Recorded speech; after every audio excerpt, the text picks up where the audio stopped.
Setiap hari 50 kali buat senaman ini. Bukan sahaja membantu kita peha jadi kecil, satu badan susut dari saiz XL jadi L, XXL jadi SL, M jadi S. So korang jangan lupa like, share, save video ini untuk rujukan masing-masing. Sebab apa? Sebab Water Mami nak share dengan korang cara yang betul macam mana amalkan senaman ini supaya kita boleh kecilkan peha, kuatkan satu badan dan cantikkan satu badan.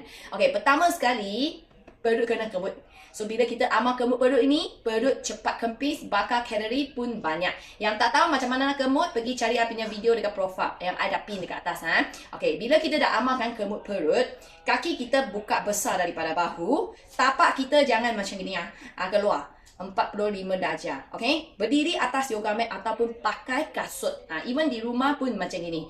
Okey, lepas dah buat ni semua, badan kita slow-slow turun. Bila turun, lutut ni, peha ni sangat penting sebab kita nak kecilkan peha kan. Okey, you kena buka peha you kat tepi. Betul, macam ni, bukan macam ni. Kalau you macam ni, you tak rasa dekat pinggul. You semua rasa dekat lutut saja. So you buka peha you kat tepi. Then you baru rasa peha sini tertarik. Pinggul sini sakit-sakit kan, betul? Okey, baru you turun.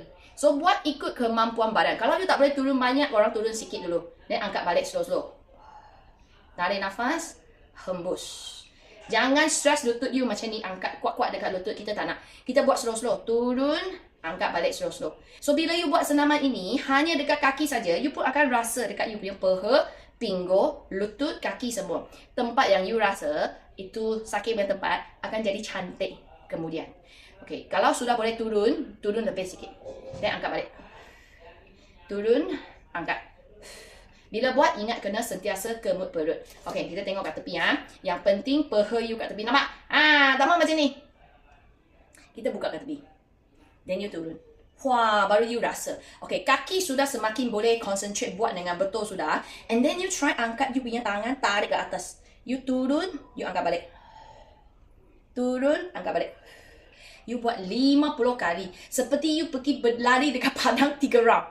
Korang amalkan senaman ni setiap hari. Dia boleh kasih you peha kecil, kaki kuat, satu badan jadi cantik lagi, kempis you punya perut. Okey, satu tip lagi yang sangat penting bila korang buat punya masa. Kaki bila kita buka, okey korang tengok I punya kaki, tengok I punya betis. Korang jangan ini macam. Ini tak mau.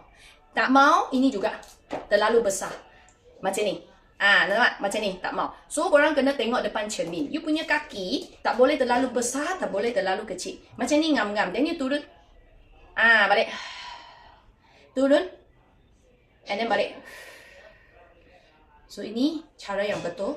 Bila korang amalkan cara yang betul, 14 hari saja korang akan nampak hasil dekat badan. Senaman Water Mami, tak perlu lari, tak perlu lompat. Jangan risau, dia tak beban badan, tak beban kaki, tak beban lutut. Sudah ramai kawan-kawan berjaya melalui senaman yang simple macam ni. Dapat ikan duyung punya bentuk badan. Bahu semakin sihat, badan semakin kuat, kaki dah tak sakit lagi. So, siapa yang kat sini yang ada masalah badan sakit, pinggang sakit, kaki sakit, badan besar, bentuk tak cantik, sila buat senaman Water Mami. Kalau you boleh join live, ini jadual live. Kalau korang tak boleh join live, jangan risau. Water Mami ada satu video, satu set video, bukan satu video, satu set video. Bila korang beli, korang hanya bayar satu kali saja dengan harga RM9.99. Semua mampu milik punya harga. Bila korang dapatkan satu set video ni, ini you boleh buat bila-bila masa. Pagi boleh buat, petang boleh buat, malam pun boleh buat. Lepas makan, rehat setengah jam, korang dah boleh start senaman. So tak ada alasan lagi. I tak ada masa, I tak boleh keluar, I tak tahu senaman.